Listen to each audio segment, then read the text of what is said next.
Salam əziz tələbələr, mən Magistraturası Təhsil Mərkəzinin informatika müəllimi Zərifə Feyzulayeva. Bugün sizlərlə bərabər 11 yanvar tarixində keçirilmiş ümumi sınaq imtahanı 2-nin informatika suallarına baxacağıq. İlk olaraq başlayırıq 21-ci suala. 21-ci sualda vərəq adının dəyişdirilməsi Home tabının hansı lent qrupunun əmri vasitəsilə yerinə yetirilir soruşulur. Bu Excel-ə aid olan bir sualdır. Və elə gəlin, Excel-in üzərində də vərəq adının dəyişdirilmə üsullarına baxaq. Vərəq adını dəyişdirmə üsullarından ən sadəsi elə vərəqin adının üzərinə gəlib mouse'un sol düyməsini ardıcıl 2 dəfə klikləməkdir. Bunun vasitəsilə də biz mövcud adı silib yeni adı əlavə edə bilərik. Sonra digər üsullarımızdan biri yenə də vərəq adının üzərinə gəlib sağ düyməni klikləmək və açılan menyudan rename əmrini icra etməkdir. Üçüncü üsulumuz isə Home tabının Sales qrupunda format əmrinin üzərində klikləmək və açılan siyahıdan rename sheet əmrini icra etmək. Bizə də elə Home tabının qrupu lazım olduğuna görə biz burada Sales qrupunu cavab olaraq götürürük və cavabımız olur C variantı. 22-ci suala baxsaq, aşağıdakılardan neçəsi doğrudur deyilir. Access 2019-a aid olan bir sualdır. Cədvəlin və sahənin adında nida, nöqtə, böyük kiçik simvollarından istifadə etmək olmaz deyilir birinci mülahizədə. Burada cədvəlin və sahənin adında həqiqətən də nida, nöqtə istifadə edilə bilmir. Ancaq cədvəl və sahənin adında böyük kiçik simvollarının işlədilməsində bir məhdudiyyət yoxdur, yəni hər hansı bir problem yoxdur. Ona görə də bu hissə yanlışdır. Burada bunların əvəzinə əgər transkripsiyalar olsaydı, o zaman bəli, bu variant doğru olardı. Yəni bu mülahizə doğru olardı. Amma hal-hazırda yanlışdır. İkinci mülahizədə Access 2019-da true, false, null və like olmaqla 4 sabitdən istifadə olunur deyilir. Həqiqətən də Access 2019-da 4 sabit var. True, false, null o 4 sabitə aiddir. Ancaq like sabit deyil. Access-də yerinə yetirilən xüsusi əməliyyatlardan biridir. Ona görə də biz bu mülahizəni də doğru olaraq götürməyəcəyik. Burada like-ın əvəzinə boş sətir olsaydı mülahizəmiz doğru ola bilərdi. Yəni ikinci mülahizədə yanlışdır. Süzgəcin seçim, çarpaz, parametrli və birləşmiş olmaqla 4 növü var. Burada seçim, çarpaz, parametrli və birləşmiş süzgəcin yox, sorğunun tipləridir. Ona görə də biz burada da üçüncü mülahizəmizdə yanlış olaraq götürürük. Dördüncü, currency, yəni valyuta tipli verilənləri indeksləşdirmək olmaz deyir. Burada valyuta tipli verilənlərin indeksləşdirilməsində hər hansı bir problem yox idi. İndeksləşdirilə bilməyən verilən tipləri OLE, attachment və calculated idi.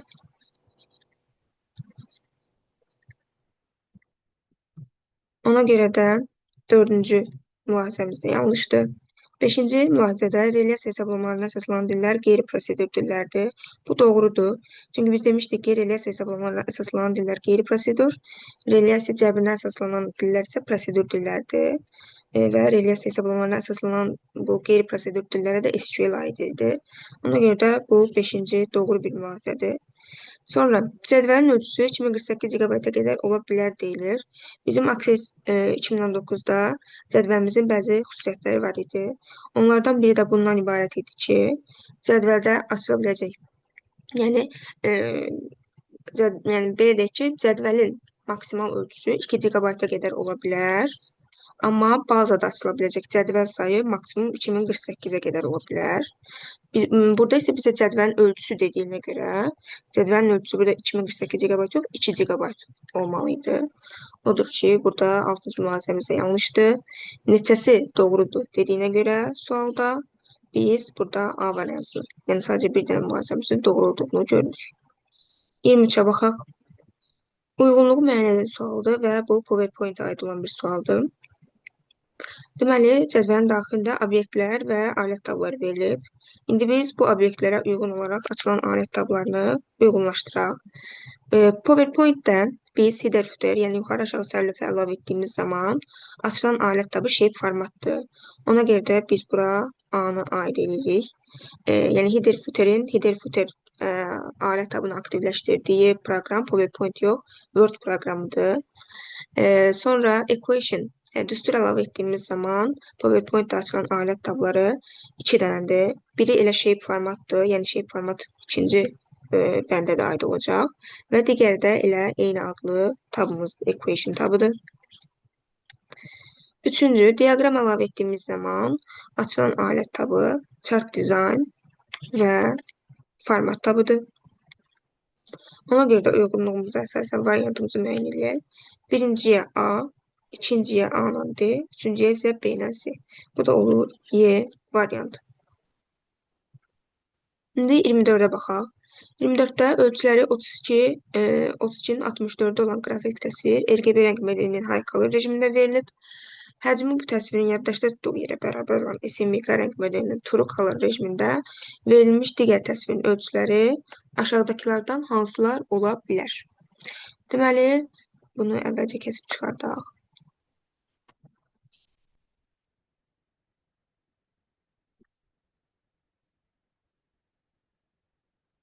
Bizə nələr verilib?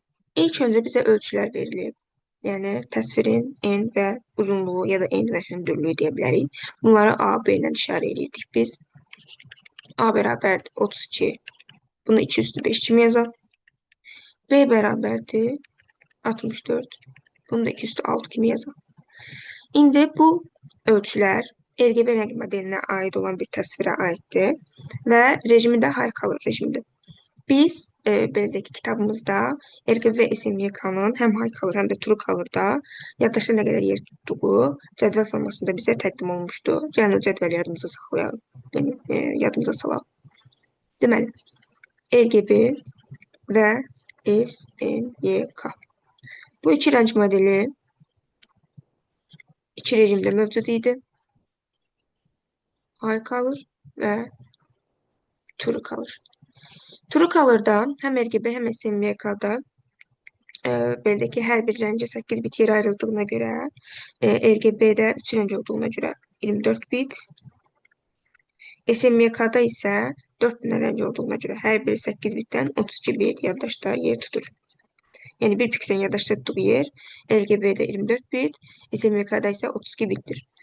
High color isə artıq belə ki, həcm azalsın deyə bir qədər rənglərin azaldılmış rejimidir və high color-da hər iki modelimizdə 16 bit yaddaşda yer tutur bir piksel. İndi buna əsasən də bizim təsvirimiz RGB-nin high color rejimində olduğuna görə biz buradan n bərabərdir 16 bit yaza bilərik. Bunu da 2 üstü 4 bit formasında yazaq. İndi bizim qrafika düsturumuz necə idi? V bərabərdir A vur B vur N. Yəni, təsvirin ölçüləri vurulsun bir pikselin yaddaşda tutduğu yer. İndi bu verilənlərimizi gətirib yerinə yazıram.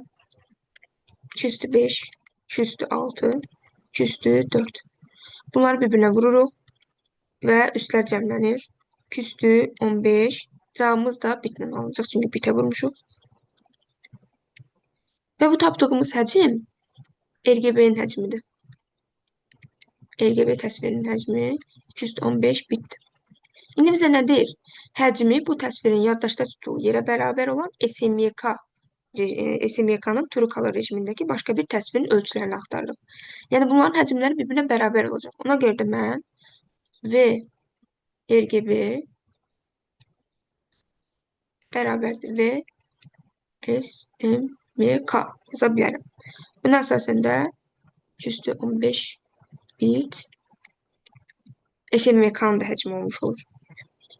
V SMYK bərabərdir 215 bit. İndi bizə deyir ki, SMYK-nın true color rejimində verilmiş təsvir. SMYK true color-da dedik ki, 32 bit yer tutur. Ona görə n bərabərdir 32 bit olur. Bunu da 2 üstü 5 bit formasında yazaq. Bəli, bizim həcmimiz var və bir pikselin yaddaşda tutduğu yer də var. Amma təsvirimizin ölçüləri yoxdur. A və B-miz yoxdur. Düsturumuz yenə də eyni olacaq. V bərabərdir. A vur, B vur, N. V-miz və N-imiz var. Biz buradan AB hasilini tapa bilərik. A vurulsun B. Bunu tapmaq üçün V-ni N-ə böləcəyik. V bölünsün N.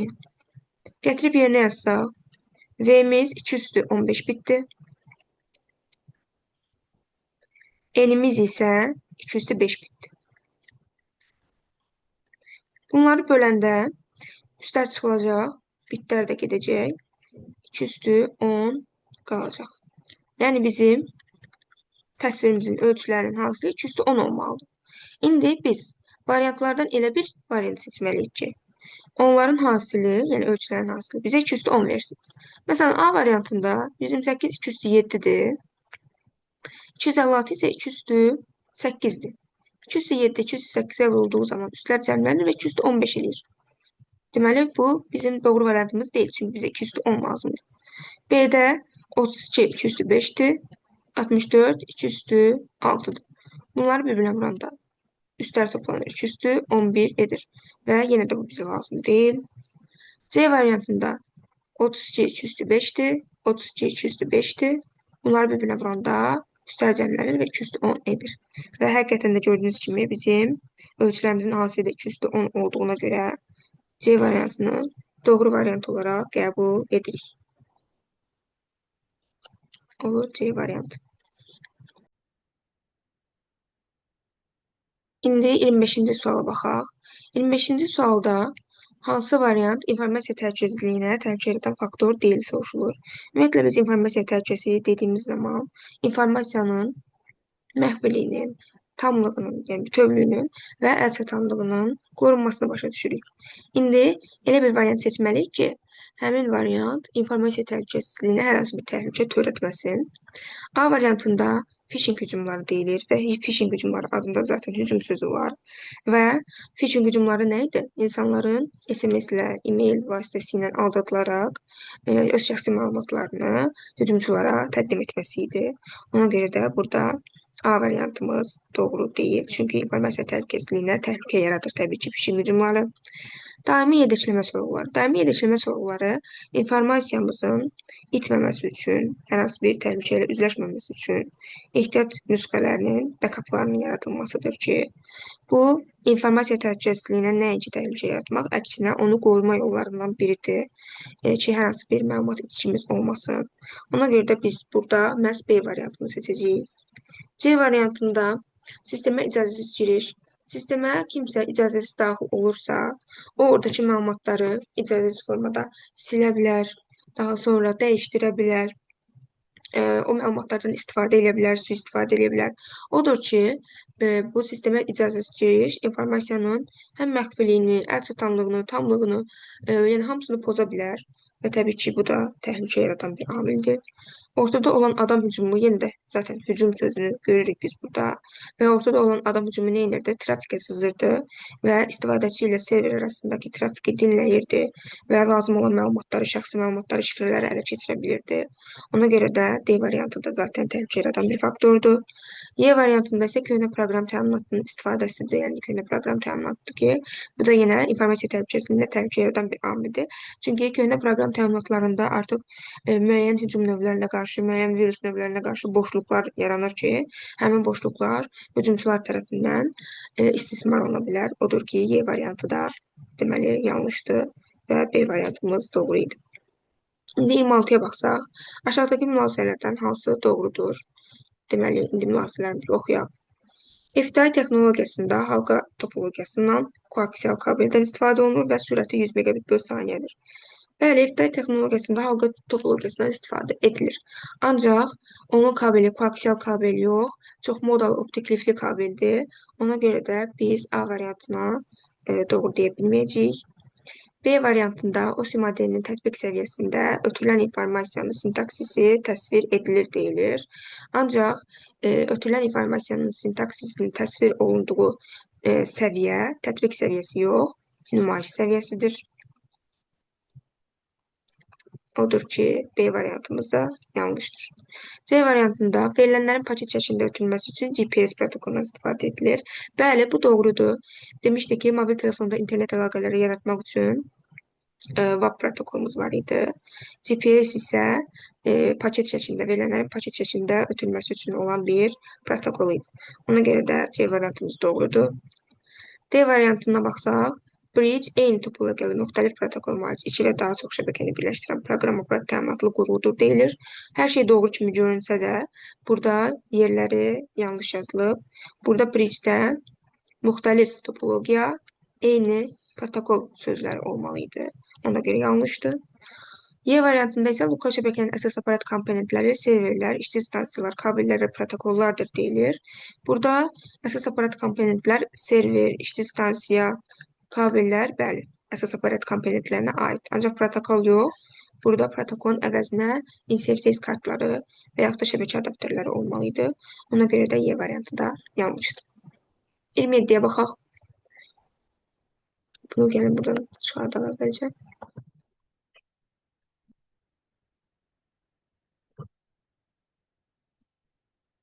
Deməli, 27-də deyilir ki, verilmiş cədvəldə aşağıdakı verilmiş əməliyyatlar ardıcılığı icra olunduqdan sonra D5 xanasının qiyməti neçə olur? Excel-ə aid olan bir cədvəl fraqmentidir və bizə əməliyyatlar ardıcılığı verilib 1, 2, 3 olmaqla və biz yekun olaraq D5 xanasının qiymətini tapmalıyıq. İndi ilk olaraq bu ardıcılıqları yerinə yetirək. D1 xanasındakı düstur D2 və D3 xanalarına köçürülməlidir. D1 xanasındakı düstur hal-hazırda A1 plus C2-dir. İndi gəlin baxaq görək biz düstur köçürməni necə edəcəyik. Deməli, hal-hazırda düsturumuz D1 xanasındadır və mən onu D2 və D3 xanalarına köçürməliyəm. Deməli, D1 xanasındakı düsturu D2-yə və D1 xanasındakı düsturu D3-ə köçürməliyəm. Baxıram ki, düstur hal-hazırda hansı xanadadır və hansı xanaya köçürmək istəyirəm. İndi onlar arasındakı fərqlərə baxıram. D-lər, yəni sütun adları dəyişməyib olduğu kimidir. Ancaq sətirlər bir vahid D1-dən D2-yə köçürülən zaman artıb. Ona görə də mən bu düsturu D2-yə köçürən zaman sətirləri bir vahid artıracağım. D1-dən D3-ə köçürən zaman isə D-lər yenə eynidir, ancaq 1, 3 olub, yəni sətir 2 vahid artıb. Ona görə də D1-dəki düsturu D3-ə köçürdüyüm zaman sətirləri 2 vahid artıracağım. İndi düsturlarımıza baxsaq, A1 plus C2 düsturudur, D1-in içərisindəki düstur. Mən bunu D2-yə köçürən zaman etməliyəm, sətri bir vahid artırmalıyam. Yəni A-lar, sütunlar eyni qalır. 1 olur 2. C sütun eyni qalır. 2 olur 3. İndi bu düsturu A1 plus C2 düsturunu D3-ə köçürək. Dedik ki, 2 vahid artıq, sətirlər artacaq. Sütun olduğu kimi qalacaq yenə A. 1 olacaq 3. C olduğu kimi qalacaq. 2 olacaq 4. Bunları hesabladıq. Sonra nə deyir? D1 xanasında verilmiş düsturda C2-ni seçib klaviaturadan F4 düyməsini sıxın. Biz D1 düsturunda C2-ni seçib F4 düyməsini klikləsək nə baş verəcək? Ümumiyyətlə F4 düyməsi nə üçün idi? Nisbi ünvanı mütləq ünvana çevirmək üçün idi. İndi biz burada C2-ni seçirik və F4-ü kliklədiyimiz zaman düstur belə bir forma alacaq. Deməli, bərabərdir A1 üstəgəlsin dollar C dollar 2. Yəni, C2 xanasını sabitləmiş olur. İndi isə gələk 3-cü addımımıza. Alınmış yeni düsturu, yəni artıq A1 plus dollar C dollar 2-ni Y1 xanasına köçürməliyik. İndi biz D1-dəki düsturu nə etməliyik? Y1-ə köçürməliyik. D1-dəki düsturu Y1-ə köçürdüyümüz zaman baxıram ki, D, Y olub. Yəni, sütun bir vahid irəli gedib. Ancaq sətirdə bir dəyişiklik yoxdur. Ona görə sətir dəyişilməyəcək. Mən gətirib bunu buraya köçürsəm, deməli, olacaq. Bizim rəngini dəyişək. A1-imiz B1 olacaq. Çünki sütun dəyişəcək, sətir yox. C2 isə artıq mütləq ünvan olduğuna görə mən onun heç bir hissəsini dəyişə bilmərəm. Dollar C, dollar 2 olduğu kimi qalmağa davam edəcək. İndi gəlin D5 xanasının qiymətini hesablamaq üçün nə etməliyik ona baxaq. D5 xanasında product, sum, D1, D3 diapazonu və Y1 verilib. Product vurma funksiyasıdır. Biz bu funksiyanın qiymətini alıb, sonra onu Y1-ə vuracağıq. Və sum da özü cəmləmə funksiyasıdır. Burada D1 qoşa nöqtə D3 yazıldığına görə, deməli biz diapazon seçməliyik. Hansı diapazon? Deməli, D1-dən D3-ə qədər. Bu düzbucaqlığın daxilində olanları biz cəmləməliyik. Cəmləyək. Deməli, A2 plus, A1 plus deməli dollar C2, A1-imiz 3-dür. Burada yazaq 3, üstə gəlsin. C2-miz isə truedur. Aha, biz demişdik ki, true, false və boş xana normalda funksiyalar tərəfindən nəzərə alınmır. Ancaq əllə yazılan toplama, çıxma, vurma, bölmə, müqayisə kimi əməliyyatlarda, həmçinin də ABC, power, fact kimi 3 funksiyada true özünü 1 kimi,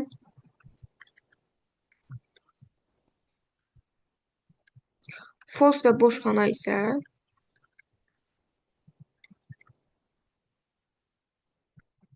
özünü 0 kimi göstərə bilir, apara bilir. İndi biz burada normal, yəni funksiya ilə samla yox, məhz toplama işarəsi ilə toplamanı həyata keçirəcəyimizə görə burada bu seçkidəki true qiyməti özünü 1 kimi aparacaq və 3-ün üzərinə 1 gəldiyimiz zaman da biz 4 alırıq. Yəni D1-in qiyməti 4 olur. Sonra A2 plus C3. A2-miz 0-dır. C3-ümüz isə 7-dir. 0 plus 7, 7 eləyir. A3-ümüz 2-dir. S4-ümüz isə boşdur gördüyümüz kimi və boş xana dediyimiz kimi özünü 0 kimi aparır. O da eləyir 2. İndi mən sum D1, D3 deməli bunu tapmaq üçün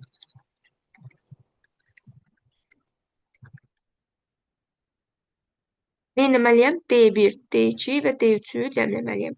D1-i biz deməli 4 aldıq. Gəlmirəm ki, dəyişim. D1-i 4 aldıq. D2-ni 7 aldıq və D3-ü də 2 aldıq.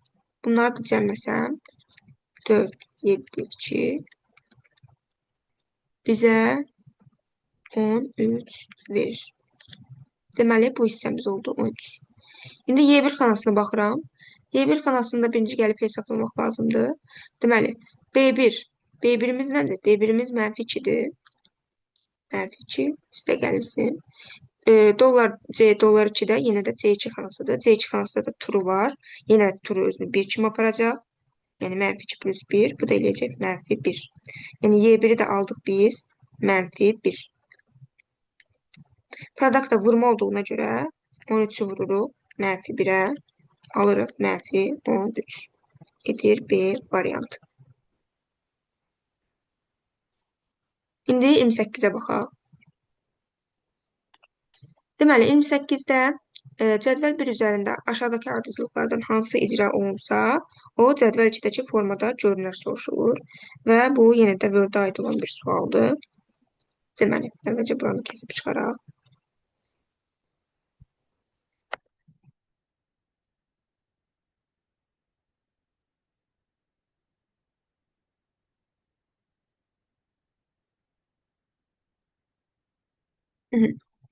Deməli, baxırıq ki, biz cədvəl 1-də əvvəlcə B-də cədvəlimizə bir nəzər yetiririk və baxıram ki, burada 1, 2, 3, 4, 5.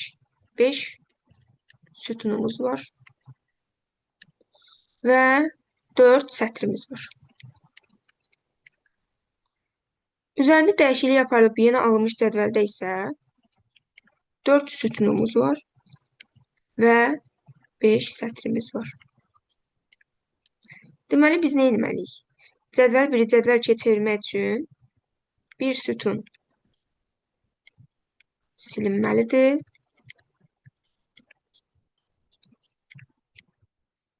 Bir sətir əlavə olunmalıdır. Və bir dənə nüansı qeyd edək bunu və izah etməmişdən əvvəl. Backspace düyməsi ilə delete düyməsinin fərqini də qeyd edək. Backspace sətir sütunu silir. Yəni, tamamilə silir. Daxilindəki yazılarla bərabər sətrin sütunun özündə silir. Delete isə yalnız sətir sütunun məzmununu silir.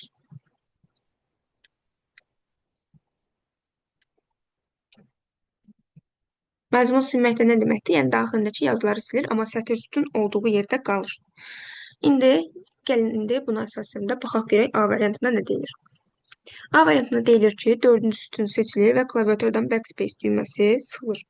Həqiqətən də biz gəlib buradan dördüncü sütun, yəni peşə yazılan sütunu silsək backspace ilə, o zaman o 4 dənə sütuna çevrilər. Hələ ki doğru gedirik. Üçüncü sətr seçilir və delete düyməsi sıxılır. Üçüncü sətri seçsək, gördüyümüz kimi burada üçüncü sətrimiz Hüseyin Bayramlı olan hissədir. Buranı seçib delete'i sıxsaq, o zaman nə olacaq? Məzmun silinəcək. Yəni daxilindəki yazılar silinəcək, amma belə deyək ki, sətr olduğu kimi orada qalmağa davam edəcək. Hansı ki, cədvəl 2-də də o formadadır. Ona görə burada düz gedir. Kursor 4-cü sətrin iç kanasının daxilində olarkən enter düyməsi sıxılır. Aha, problem buradadır. Nəyə görə? Çünki biz demişdik ki, enter düyməsi sətr əlavə edə bilir. Amma nə vaxt? Xanadan kənarda olduqda.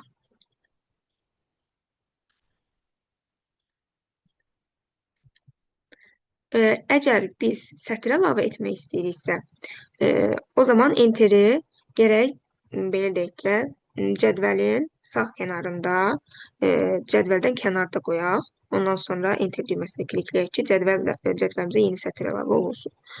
Amma daxilində olarkən əlavə etmək istəyiriksə sətr, o zaman tab düyməsindən istifadə edəcəyik. Tab düyməsi də yalnız sonuncu xananın daxilindədirsə, sətr əlavə edir. Sonuncu xananın daxilində olarsa. İndi burada nə deyir? Dördüncü sətrin ilk xanasının daxilində enter düyməsinin sıxılmağı ancaq həmin sətrin, yəni xananın hündürlüyünü artıracaq. Odur ki, biz burada A variantını götürə bilmirik. Çünki bizə lazımdır ki, sətr sayı artsın. Amma burada sətr sayı artmayacaq. Elə 4 dənə sətr qalmağa davam edəcək. B variantında dördüncü sütun seçilir və delete düyməsi sıxılır. Biz qeyd etdik ki, delete düyməsi yalnızca nə edir? Daxilindəki yazıları silir, amma sütun olduğu kimi qalır. Bizə isə sütunun silinməsi lazımdır ki, bizim 5 sütunumuz 4 sütuna çevrilsin.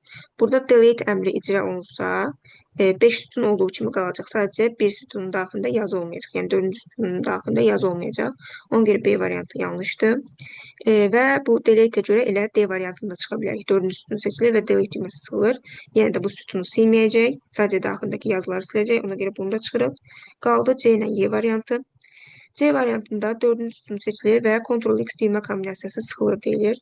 Bəli, Ctrl-X kat funksiyasıdır və bu da backspace-in əvəzinə işlədilə bilər. Yəni, o da sətr sütunu silir.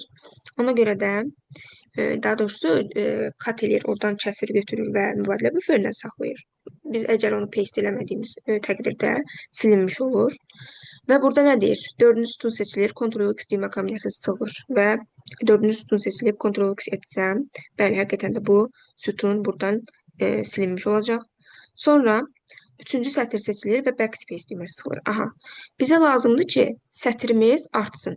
Amma mən 3-cü sətri seçib backspace-i klikləsəm, backspace-i sıxsam, o zaman mənim sətrim silinəcək.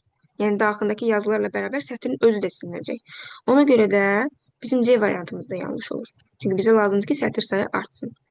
İndi Y variantına baxsaq, 4-cü sütun seçilir və Ctrl-X düymə kombinasiyası icra olunur. Deməli, 4-cü sütunumuzu seçirik, Ctrl-X eləyirik, yəni bura tamamilə silinir. Sonra 3-cü sətr seçilir və delete düyməsi sıxılır. 3-cü sətr seçilir, delete düyməsi dediyimiz kimi ancaq içindəki yazıları təmizləyir. Yəni, bu Hüseyin Bayramlı 1000 və 4 il hissəsi silinir, amma sətr boş olaraq qalır, hansı ki, burada da elədir. Və yekun olaraq da kursor 4-cü sətrin sonuncu xanasının xaricində olarkən enter düyməsi sıxılır. Bəli, biz bura qeyd etdik ki, enter xanadan kənarda olduğu zaman sətr əlavə eləyir və 4-cü sətrin deməli, sonuna kənarda gətirsək, enter düyməsini klikləsək, bura yeni bir sətr əlavə olunacaq. Odur ki, bizim cədvəl birimiz Y variantını icra etdiyimiz zaman cədvəl 2 formasında görünə biləcək. Doğru variantımız olacaq Y variantı. İndi isə 29-cu suala baxaq. 29-cu sualda şəkildə gördüyünüz dialoq pəncərəsi hansı tabın əmri vasitəsilə aktivləşdirilir soruşulur və bu Word-a aid olan bir sualdır. Əvvəlcə gəlin baxaq görək bu dialoq pəncərəsinin başlığı nədir? Başlıqda caption yazılıb və caption başlıqlar deməkdir. Və başlıqları biz burada da nə görürük? Table'lar görürük. Bizim cədvəllərə, fiqurlara avtomatik başlıqlar təyin etməyimiz referens tabından reallaşdırdığımız bir əmrdir. Ona görə burada cavabımız Y variantı olacaq. Həqiqətən də gedib Word-ün üzərində də əyani olaraq bunu görə bilərik ki, referens tabında insert caption, yəni caption bölməsində insert caption əmri var. Üzərinə kliklediyimiz zaman elə bizim sınaqda gördüyümüz, testdə gördüyümüz o dialog box öz əksini tapır. Yəni cavabımız olur Y variantı. Sonra 30-cu suala baxaq. 7 slayddan ibarət olan təqdimat əvvəlcə şəkil 1-dəki Define Custom Show dialoq pəncərəsi ilə fərdləşdirilir. Daha sonra şəkil 2-dəki Setup Show dialoq pəncərəsində tənzimləmələr aparılır. Əgər F5 düyməsi sıxılaraq təqdimat başladılarsa, hansı nömrəli slaydlar nümayiş olunur? Deməli, Define Custom Show o deməkdir ki, biz slaydımızın nümayişini fərqləşdiririk və yalnız müəyyən slaydların görünməsini, yəni nümayiş zamanı görünməsini, daha sonra o slaydların ardıcıllığını da dəyişə bilirik. Burada 7 dənə slaydımız var və o 7 slayddan custom vasitəsilə ancaq 4 dənə slayd seçilir və onların nömrələri də necədir? Slayd 2, slayd 3, slayd 4 və slayd 6. Yəni bu ardıcıllıqla təqdim olunacaq. 2, 3, 4, 6. İndi mən ikinci şəkilə gedib nəzər yetirirəm. Burada Setup Show-da əsas baxacağım hissə məhz bu Show Slide hissəsidir. Yəni görünəcək olan, təqdimat zamanı görünəcək olan slaydların seçim hissəsidir. Burada 3 cür seçimimiz var. All əmri aktiv olsaydı, bu zaman bizim slaydlarımız hamısı təqdim olunardı. Yəni 1-dən 7-yə qədər. İndi hal-hazırda gördüyünüz kimi From To hissəsi aktivdir. From To hissəsi müəyyən bir intervalın, müəyyən bir slayd aralığının təqdim olunmağıdır. Burada 3-dən 7-yə qədər olan aralıq təqdim olunacaq. Əgər Custom Show aktiv olsaydı, o zaman isə bizim yuxarıda icra etdiyimiz, şəkil 1-də icra etdiyimiz ardıcıllıq 2, 3, 4, 6 ardıcıllığı icra olunardı. Yəni nümayiş olunardı. Amma Custom Show seçilməyib, All seçilməyib, From To hissəsi aktivdir. Ona görə mən 3-7 arasındakı slaydlarımı təqdim edəcəm. Yəni nümayiş etdirəcəm. O da olacaq 3, 4, 5, 6 və 7. Yəni bu slaydlar təqdim olunacaq. O da əks olunur 3, 4, 5, 6, 7 məhz C variantında əks olunur. Sonra gəlirəm 31-ci suala. Aşağıdakı əməliyyatlardan hansı Taskbar Settings bölməsindən həyata keçirilmir deyir. Deməli, A variantına baxırıq. Bu Windows 11-ə aid olan sualdır bu arada. A variantında deyilir, tapşırıq paneli üzərində yerləşən piktoqram və düymələrin daha kiçik görünməsinin təmin edilməsi. Bu Taskbar Settingsdən reallaşdırılan bir əmrdir. Yəni Taskbar Settingsə daxil olaq. Taskbar Settingsə daxil olduğumuz zaman burada Taskbar Behavior hissəsini aktivləşdiririk. Və burada taskbar üzərindəki ikonların daha kiçik görünməsini təmin edə bilirik. Show Smaller Taskbar Buttons. Bunda yenə 3 dənə seçimi var idi. Always, Never və When Taskbar is Full. Deməli, gəlirik. Ona görə də piktoqramların və düymələrin daha kiçik görünməsi taskbardan həyata keçirilir. Ona görə də A variantı deməli uyğun olmayacaq, çünki bizdən keçirilməyəni istəyir. Eyni tətbiqin bir neçə pəncərəsi açıldıqda onların piktoqramlarının tapşırıq paneli üzərində birləşdirilərək qrup halında göstərilməsi. Bəli, bu da Taskbar Settingsdən reallaşdırılan bir deyərlər, əməliyyatdır. Taskbar Settingsinə daxil olaq. Burada Combine Taskbar Buttons and Hide Labels var. Yəni, taskbar üzərindəki həmin o ikonların proqramın pəncərələrinin bir ikon altında qruplaşdırılmasıdır. Bunda yenə 3 dənə seçimi var idi. Always, Never və When Taskbar is Full. Always olduğu zaman həmişə qruplaşdırır. Never olduğu zaman heç qruplaşdırmır və məsələn, tutaq ki, Word-dən 5 dənə sənəd açıramsa, o 5 sənədin hamısı yəni aşağıda taskbarda ayrı-ayrılıqda əks olunur. When Taskbar is Full isə deməli, yer olana qədər birləşdirmir, qruplaşdırmır. Ancaq artıq taskbar üzərində yer çatmadığı halda başlayır proqramın, belə ki, eyni proqramın pəncərələrini bir qrup halında birləşdirməyə. Ona görə də bu əmrimiz də yenə taskbardan həyata keçirilir deyə götürmürük. Tapşırıq panelindəki proqram piktoqramlarının mərkəzdə və ya solda yerləşdirilməsi. Bu da yenə taskbar settingsdən icra olunan bir əməliyyatdır. Gəlirik biz bura. Taskbar alignment hissəsində center və left olmaqla 2 dənə seçimimiz var. Centerdə hal-hazırda və gördüyünüz kimi taskbarın ikonları mərkəzdə dayanır. Left olduğu zaman isə biz onları Windows 10'da olduğu kimi sol tərəfdə görə bilirik. Sol tərəfə düzləndiririk. Ona görə yəni biz C variantını da götürə bilmirik. D variantını oxusaq, tapşırıq panelinin ekranın sağında, solunda, yuxarısında və ya aşağısında yerləşməsini tənzimləməz. Bəli, bu taskbar settingsdən həyata keçirilmir. Çünki ümumiyyətlə tapşırıq panelinin ekranın sağında, solunda, yuxarısında yerləşməsi deyə bir seçimimiz yoxdur.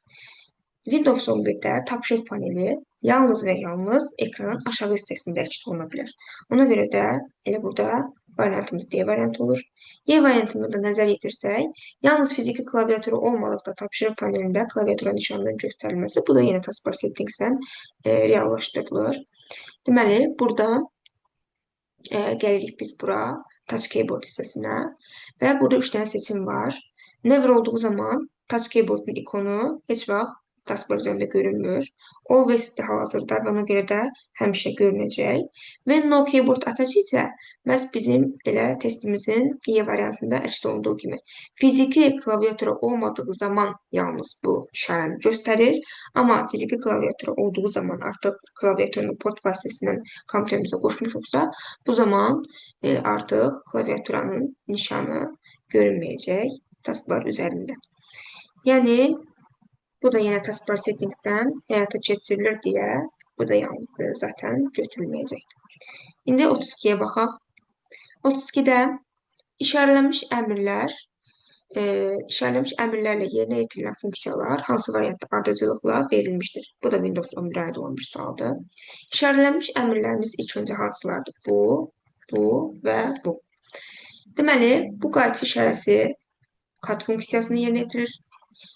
Bu rename əmridir. Sort isə sıralama və qruplaşdırmanı həyata keçirir.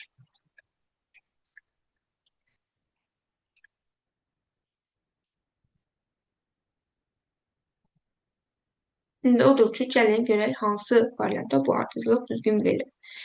Seçilmiş obyektin yer dəyişməsi. Ümumiyyətlə, gəlin bu anlayışlarda fərqləndirək. Yer dəyişmə və köçürmə anlayışlarını.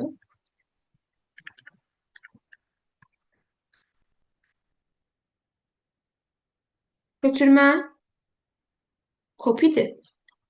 Yer dəyişmə isə katdır.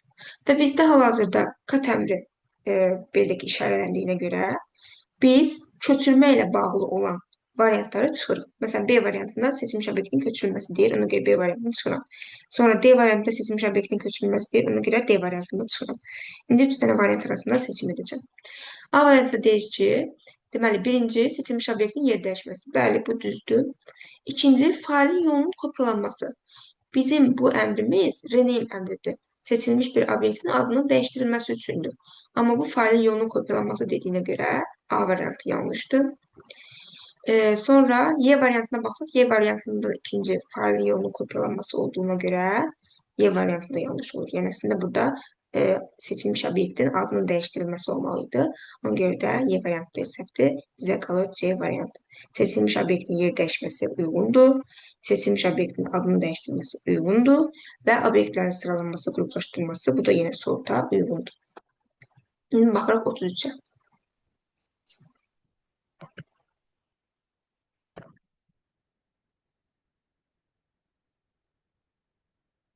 33-ə. X say sistemində verilmiş bir belə ki, toplama əməliyyatıdır və bizim həmin bu say sistemində 3244 ədədinin yaddaşda tutduğu yeri tapmamız tələb olunur. Əvvəlcə biz bu X say sisteminin hansı say sistemi olduğunu müəyyən etməliyik. Təbii ki, bunun iki üsulu var. İlk üsulumuz ondan ibarətdir ki, biz bunların hamısını onluq sayı sistemində keçirərik və daha sonra da tənlik əldə edib x taparıq. Hansı ki, bu biraz daha uzun bir yoldur. Və yaxud da digər bir üsulumuz, rahat bir üsulumuz. Bunları alt-alta toplama üsulu ilə yazırıq.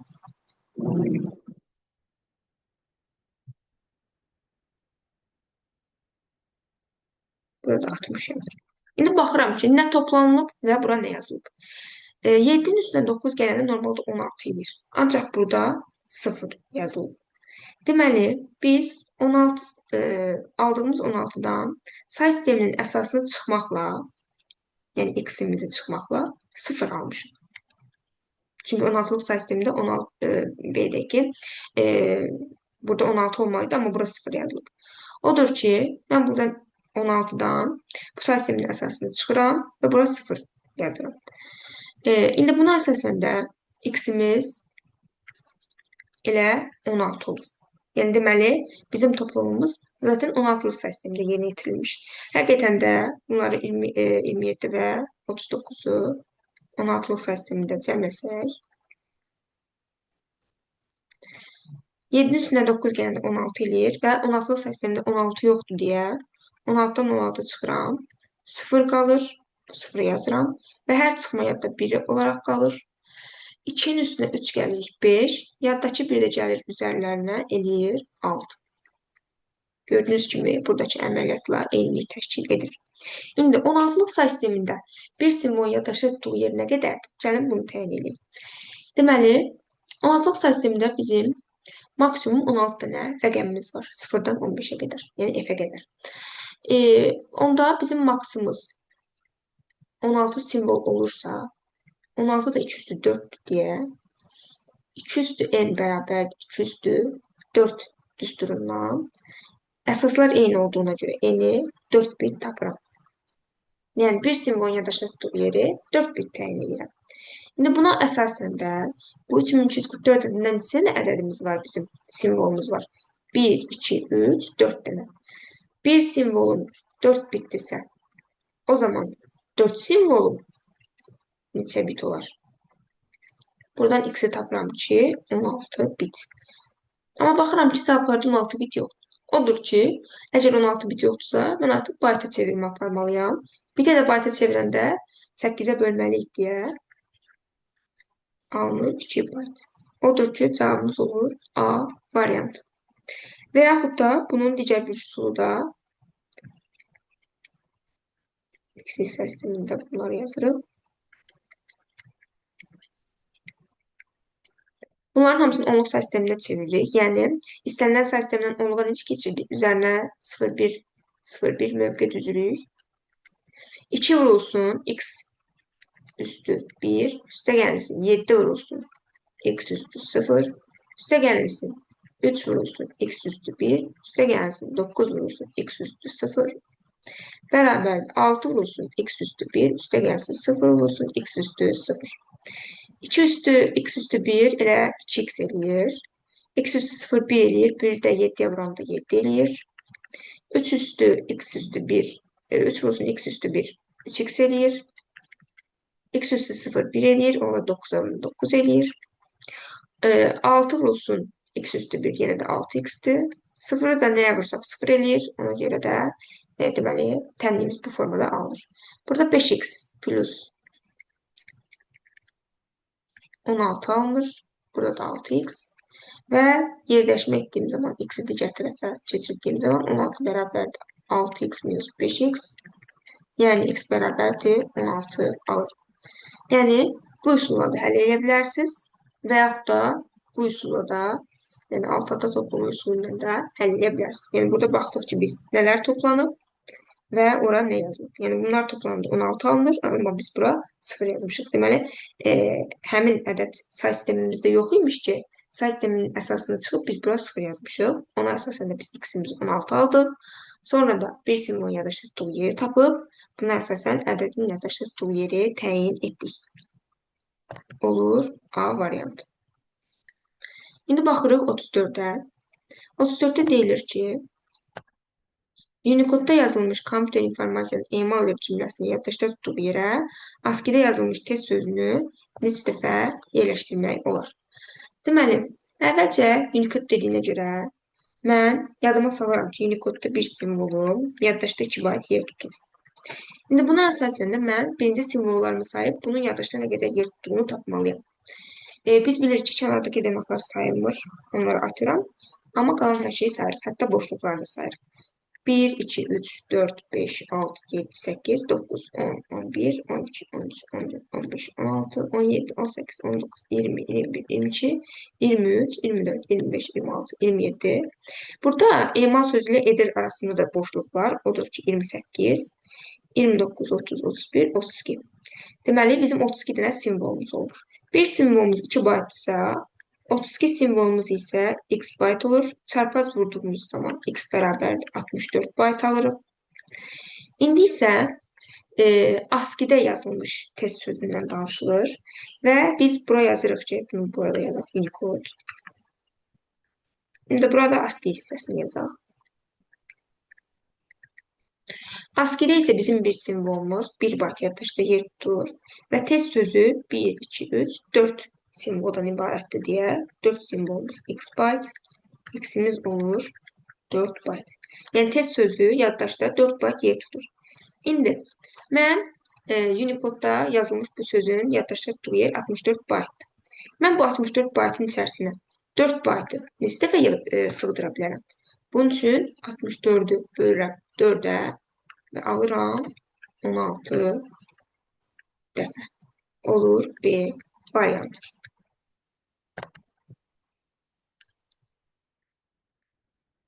İndi 35-ə baxaq. Aşağıdakılardan hansı monitorun əsas xarakteristikalarına aid deyil?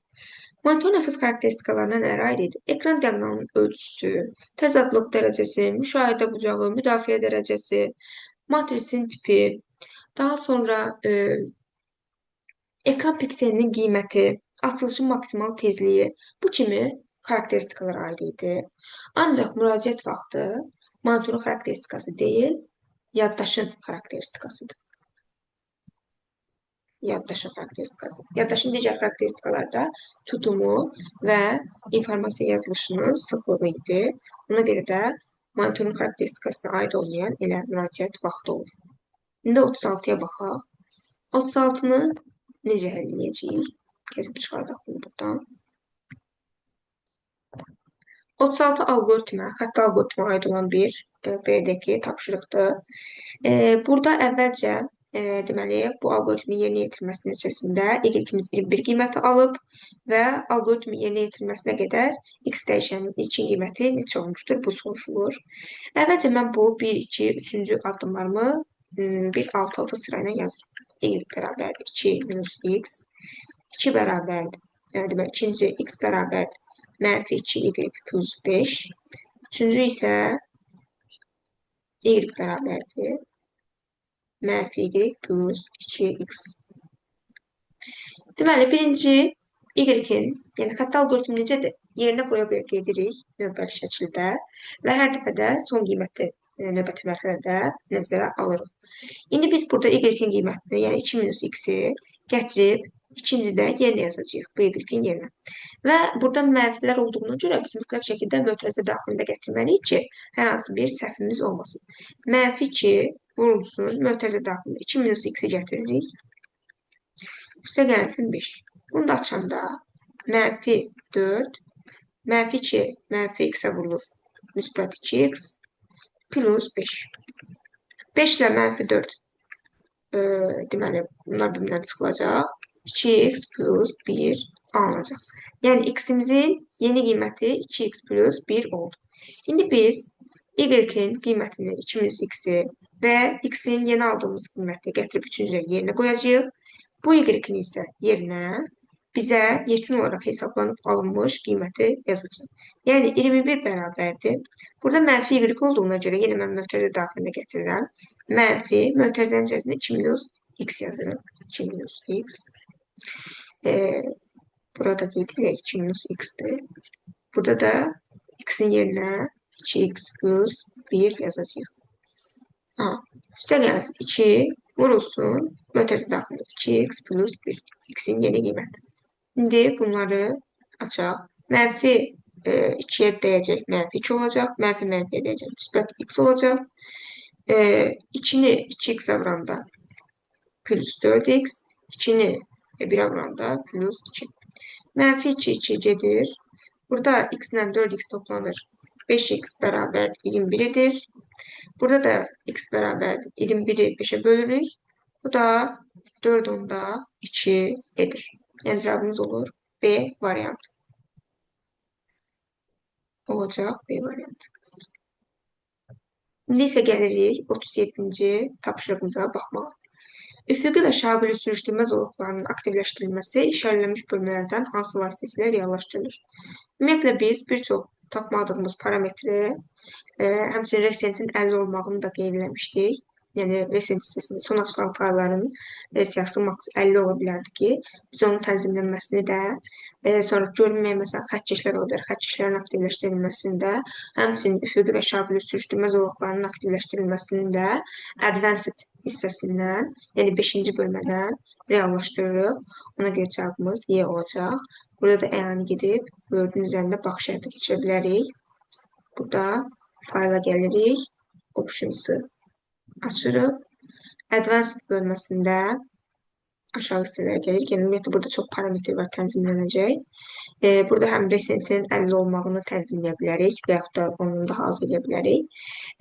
Gördüyünüz kimi, show horizontal scroll bar, show vertical scroll bar, yəni üfüqi və şaquli fırlatma zolaqları buradan aktivləşdirilir və həmçinin print layoutda görünən vertikal yəni şaquli xəttkeşində görünüb görünməməsini biz buradan tənzimləyə bilirik. Yəni, olur cavabımız Y variantı. Sonra 38'ə baxaq. 38'də faylın tam yolu verilib və fayl haqqında deyilənlərdən hansı doğrudur? Biz bunu təyin etməliyik. Deməli, burada baxaraq ki, D diskində yerləşir magistratura qovluğu, onun daxilində informatika alt qovluğu və yekun olaraq da qəbul nida 2026.cab adlı bir faylımız var. Yəni, faylımız ən sonda yerləşəndir. Bu arada faylımızın genişlənməsi kabdır. Kab isə arxiv fayllarına aid olan bir genişlənmədir. Bunu da bura qeyd edək. Arxiv fayllarına aid olan bir genişlənmədir. İndi buna əsasən də gəlin variantlara baxaq. A variantında deyilir ki, D diskində yerləşir və kitabxana faylıdır. Bəli, D diskində yerləşməsi doğrudur. Amma kitabxana faylı deyil, arxiv faylıdır. Genişlənməsindən təyin edirik. Biz də bunu, ona görə A variantı səhvdir. B variantı C diskində yerləşir deyir. Faylımız bu ümumiyyətlə yanlışdır. Çünki gördüyünüz kimi D diski ilə başlamışıq. C-də informatika alt qovluğunda yerləşir. Qrafik faylıdır. Yenə dediyimiz kimi bu arxiv faylıdır. Burada qrafik yazılıb olur ki, yanlışdır. D variantında D diskində yerləşir, arxiv faylıdır deyir. Bəli, burada heç bir problem yoxdur. Ona görə D düzdür.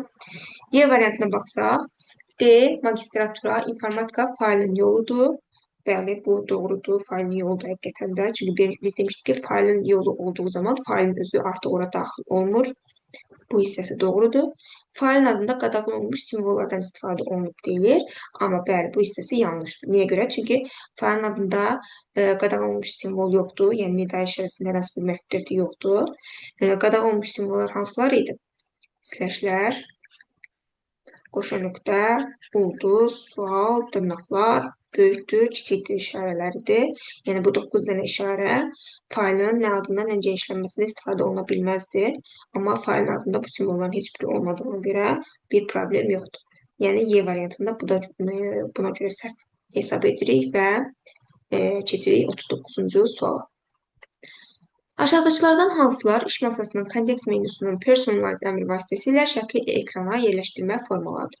Ümumiyyətlə, biz şəkli ekrana Windows 11-də 6 cür yerləşdirə bilərik. Deməli, yazaq onları bura. Fill, fit, stretch, tile, span və center. Gəl, bunu əyani olaraq da personalize bölməsindən baxa bilərik.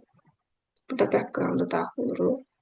Gördüyünüz kimi şəkildir. Burada da seçimlər var. Şəkil ekrana yerləşdirmək üçün olan seçimlərimiz. Fill, fit, stretch, tile, center. və spam 6 dənə seçimimiz var. Və biz qaydırıq testimizə. İndi baxırıq ki, hansı formalar var. Fill var, stretch var, tile var və span var. Ona görə də 1, 3, 6, 8 bizim doğru variantımız olur. O da olur C variantı. Baxırıq 40-cı suala. Yalnız giriş qurğuları olan sıranı seçin. Deməli, A variantı plotterlə başlayır. Plotter printerin böyük versiyası, yəni daha böyük kağızlarla işləyən versiyasıdır. Ona görə deyirlər bu yanlış variantdır. B variantı printer, bu çıxış qurğusudur bilirik ki və ona görə B variantı da yanlışdır. C variantı scanner, mouse, sensorlu ekran, mikrofon. Burada sensorlu ekran həm giriş, həm çıxış qurğusudur. Bizə isə yalnız giriş funksiyasını icra edən bir qurğu lazımdır. Ona görə C variantı da yanlışdır. D variantı mouse, flatbed, trackball və TV tuner. Bəli, buradakı qurğuların hamısı həqiqətən də giriş qurğularıdır. Mouse'dur. Flatbed scannerin bir növüdür və scanner giriş qurğusudur. Trackball da yenə mouse'a aid olan, yəni mouse bənzəri qurğulardan biridir. TV tuner isə müxtəlif formatlı televiziya verilişlərini ekrana çıxaran bir giriş qurğusudur. Odur ki, bu deməli D variantı doğru olur. Y variantında isə mikrofon scanner doğrudur, ancaq monitor çıxış qurğusudur. Çıxış qurğusudur. Fax aparatı isə həm giriş, həm çıxışdır. Giriş, həm çıxış. Odur ki, Y variantı da yanlışdır deyə biz doğru olaraq D variantını götürürük. İndi 41-ə baxaq. Aşağıdakı əməliyyatlardan hansıları home tabı vasitəsilə həyata keçirilə bilər? Yenə də Word-a aid olan bir sualdır. Home tabından nələri icra edə biləcəyimizi seçməliyik. Clipboardun ikonunun taskbar üzərində görünüb görünməməsi. Bəli, bu həqiqətən də Home-dan reallaşdırılan bir funksiyadır. Gələk Home-a. Home-a gəldikdən sonra burada Clipboard bölməsini birinci açırıq və burada Options hissəsinin üzərində kliklədiyimiz zaman Show Office Clipboard Icon on Taskbar var. Yəni, bizim Clipboard ikonumuzun taskbar üzərində görünüb görünməməsi buradan tənzimlənir. Yəni, bu Home tabından reallaşdırıla bilir. Odur ki, bunu götürəcəyik. Sonra sənədin tor xətlərinin görünüb görünməməsi. Sənədin tor xətləri grid lines'dır və grid lines Home tabından deyil, View tabının Show qrupu vasitəsilə grid lines'ın görünüb görünməməsini tənzimləyirik. İndi Word-ə deməli çift eləsək, View tabında, Show qrupunda grid lines'ın, yəni tor xətlərinin görünüb görünməməsini tənzimləyirik. Amma Home-da belə bir funksiya yoxdur, nə də belə ki, dialog boxlarda da yoxdur. Ona görə də biz içini götürmürük. Sənədə titul vərəqinin daxil edilməsi. Titul vərəqi cover page-dir və cover page aydın məsələdir ki, insert tabı vasitəsilə əlavə edilir. Insert-də baxırıq. Gördüyünüz kimi burada cover page var və ona görə də bu Home tabından reallaşdırılmır. 3-də çıxır. Sətirdən sətrə keçirilmənin ləğv olunması. Bəli, sətirdən sətrə keçirilmənin ləğv olunması Home tabı vasitəsilə reallaşdırılır. Home-a daxil oluruq. Burada gəlirik. Paragrafın dialog boxunu açırıq. Burada line and page break hissəsinə keçid etdiyimiz zaman don't hyphenation bölməsi var və əgər bu əmr aktivdirsə, o zaman seçdiyimiz hissədə artıq sətirdən sətrə keçirilmə olmur. Həmçinin suppress line number-la sətrin nömrələnməsinin də ləğv olunmasını tənzimləyə bilərik. Ona görə biz bunu sətirdən sətrə keçirmənin ləğv olunmasında Home tabından reallaşdırılan əmr kimi götürür. Sonra seçilmiş mətn fraqmentinin gizlədilməsi. Bəli, bu da yenə Home tabından reallaşdırılır. Məsələn, bir mətn fraqmenti yazsaq bura. Yazırıq. İndi isə bu mətn fraqmentini seçirik və gəlirik fontun dialog boxunu açırıq. Buradan hidden əmri vasitəsilə seçilmiş fraqmenti OK basıb artıq gizlədə bilərik. Ona görə biz bunu da Home-da reallaşdırılan əmrlərə aid olaraq götürəcəyik. Selection pane panelinin aktivləşdirilməsi. Bu da yenə Home-da reallaşdırıla bilən bir əməliyyatdır. Word-ə daxil oluruq. Home tabında editing içərisində gördüyünüz kimi select əmri var və bunun üzərinə kliklədiyimiz zaman aşağıda seçimlərdə selection pane-i də görürük. Üzərinə kliklədiyimizdə deməli ekranın sağ tərəfində selection panelinin açıldığını görürük. Selection panelində də bizim sənədimizdəki obyektlər görünürdü. Yəni, bu da yenə home tabından reallaşdırıla bilir. Sənədin müəllifinin dəyişdirilməsi, bu artıq faylın infosundan həyata keçirilən bir funksiyadır. Yəni, bunu biz home tabından reallaşdıra bilmirik. Odur ki, 7-ni götürməyəcəyik. Doğru cavablarımız olacaq 1, 4, 5 və 6. 42-yə baxaq. Aşağıdakılardan hansılar format CS dialoq pəncərəsi ilə tənzimlənən əməliyyatlara daxil deyil? Excel-ə aid olan bu sualı da biz cavablandırmaq üçün müraciət edirik Excel-ə və format CS-də nələri tənzimləyirik ona baxaq. Deməli, daxil oluruq Excel-ə. Burada font, alignment və number. Üçünün də dialog boxu eynidir, format CS açır. Həmçinin gəlib biz burada CS qrupunun formatının da alt əmrlərindən bir format CS-dir. Bunun vasitəsilə də aça bilərik. Format CS dialog boxunun içərisində nələr var? Number hissəsində, number bölməsində biz xanalara daxil ediləcək verilənlərin tiplərini təyin edə bilərik. Alignment hissəsində düzləndirmələri həyata keçiririk. Yəni, həm üfüqü, həm şabuli düzləndirmələri həyata keçiririk. Wrap text vasitəsilə xananın daxilinə sığmayan məlumatları sığdırırıq. Yəni, donur və aşağı hündürlük artıraraq bizim beydəki məlumatlarımız xanaya doldurulur, yəni sığışdırılır. Shrink to fit vasitəsilə yenə də xanaya sığmayan məlumatların beydəki ölçüsü kiçildilir və onlar xanaya tam formada sığır. Merge CS vasitəsilə də biz seçilmiş xanaları birləşdiririk. Text direction isə mətnin yazılma istiqamətini müəyyən edir. 3 cür ola bilər. Context, left to right və right to left.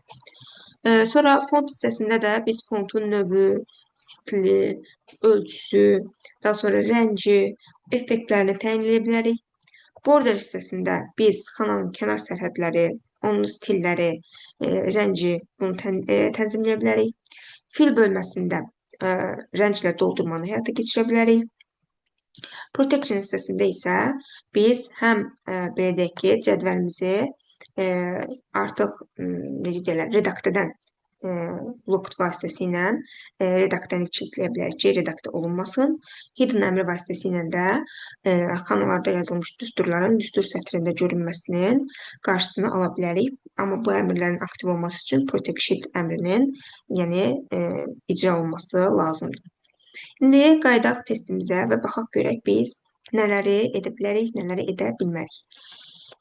Deməli, format CS dialog pəncərəsi ilə tənzimlənən əməliyyatlara daxil deyil. Biz format CS ilə icra edə bildiklərimizi seçək və qalanlarını da götürək daxil olmayan kimi. Xananın kənar sərhədlərinin rənginin təyini biz bəli bunu qeyd etdiyim kimi bir də gərək göstərək. Burada borders əmri vasitəsilə, yəni border hissəsində xananın kənar sərhədlərinin rəngini də təyin edə bilərik buradan gördüyünüz kimi. Odur ki, biz bunu format CS-lə reallaşdırırıq deyə bunu götürməyəcəyik. Xana daxilindəki mətnin düzləndirilməsi. Orada alignment hissəsini gördük. Üfüq və şaquli düzləndirmə. Ona görə bu da format CS-dən icra oluna bildi. Yəni götürməyəcəyik. Xanaya daxil edilmiş mətnin redaktəsi. Bəli, biz ümumiyyətlə mətnin redaktəsini format CS-dən icra eləmirik. Mətnin redaktəsi üçün ya xananın üzərində 2 dəfə klikləyirik ardıcıl olaraq, ya xananın üzərində bir dəfə klikləyib F2 düyməsini klikləyirik, ya da düstur sətrindən də xananın içindəki məlumatları redaktə edə bilərik, amma bu format CS-dən icra olunmur. Ona görə də biz gəlirik bura və daxil deyil dediyinə görə 3 götürəcəyik. Xanaya yeni adının təyin edilməsi define name-dir və define name ümumiyyətlə deməli heç home tabında olan bir bedəki funksiya deyil. Define name formals tabında olan bir əmrimizdir. Xana adını dəyişmək burada gördüyünüz kimi. Ona görə də bu format CS-dən reallaşdırılmır və 4-də götürürük. Şərti formatlaşdırmanın aparılması isə home tabının styles qrupunun içərisində olan bir əmrdir. Yenə də daxil olur Excel-ə. Home qaydaq. Styles'ın içərisində conditional formatting var, şərti formatlama. Bu format CS-də yox, styles qrupunun içərisində olan ayrıca bir əmrdir. Odur ki, biz 5-i də götürəcəyik formal sesdən icra olunmayan, yəni tənzimlənməyən əməliyyatlar kimi. Cavabımız da olacaq 3, 4 və 5. 43-ə baxaq. Baza hər birinin həcmi maksimum olan 7 cədvəldən ibarətdir.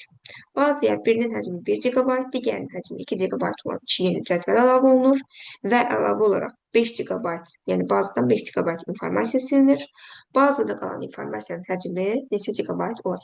Sualımız aksesə aiddir. Deməli, bizə nə deyir? Deyir ki, bazada hər birinin həcmi maksimum olan 7 dənə cədvəl var. Biz ümumiyyətlə bilməliyik ki, aksesdə cədvəllərin belə deyək ki, maksimal tutumu 2 GB-dır. Yəni, bir cədvəl maksimal olaraq 2 GB yer tuta bilər. İndi burada hamısının həcmi maksimum olan 7 cədvəl dediyinə görə biz 7 cədvəlimizi 2-yə vurmaqla tapacağıq. X bərabərdir 14 GB edəcək. Deməli, bizim hal-hazırda 14 GB-lıq bir məlumatımız var. Sonra bazaya 1 GB-lıq, yəni birinin həcmi 1 GB, digərinin həcmi 2 GB olan 2 dənə yeni cədvəl əlavə olunur. Yəni, əlavə etmək nə deməkdir? Toplamaq deməkdir. 14 GB-ım var idi. Üzərinə 1 GB-lıq bir cədvəl və 2 GB-lıq digər bir cədvəl əlavə edirəm. Bunları cəmləyəndə 17 GB eləyir. Daha sonra nə baş verir? Bazadan 5 GB informasiya silinir. Silinmək isə artıq çıxılmadır. Mənim ən son 17 GB-lıq bir informasiyam var idi. O 17 GB-lıq informasiyadan 5 GB-ı çıxıram. Yerdə 12 GB qalır. Yəni, yekun olaraq mənim bazamda informasiyanın həcmi 12 GB olmuş olur. İndi 44-ə baxaq. Deməli, 128.64.32.8 IP ünvanı verilmişdir. Bu IP ünvanının yaddaşda tutduğu yeri byte ilə ifadə edin. Ümumiyyətlə, biz bilirik ki, IP ünvanının hər bir okteti, yəni hər bir hissəsi yaddaşda 8 bit yer tutur. Yəni, burada 8, burada 8, burada 8 və burada 8. Ona görə IP ünvanı ümumi yaddaşda 32 bit yer tutur. Amma bizdən cavabı byte-la istədiyinə görə biz biti byte-a çevirməliyik, yəni 8-ə bölməliyik. 32-ni də 8-ə böldüyümüz zaman 4 byte alındığını görürük. Yəni cavabımız olur 4 byte. İndi 45-ə baxaq. Uyğunluğu müəyyən edin sualıdır. Birinci arxiv proqramı, ikinci inteqrallaşdırılmış mühit, üçüncü isə inteqrallaşdırılmış paketdir. Proqramlarımız isə PZip, Framework, Eclipse, StartNew və NetBeans'dir. Ümumiyyətlə, biz demişik ki, içində WinZip, RAR olan proqramlar əsasən arxiv proqramlardır. Ona görə də mən PZip'i avtomatik arxiv proqramı olaraq qeyd edirəm. İnteqrallaşdırılmış mühit instrumental proqram təminatına aid olan bir, belə deyək ki, proqram mühiti idi, yəni proqram növü idi. Və inteqrallaşmış mühitə aid olan proqramlara aiddir Eclipse və NetBeans. Yəni C və Y. İnteqrallaşdırılmış paketlər isə artıq tətbiqi proqramlara aid olan bir növdür, bir qrupdur.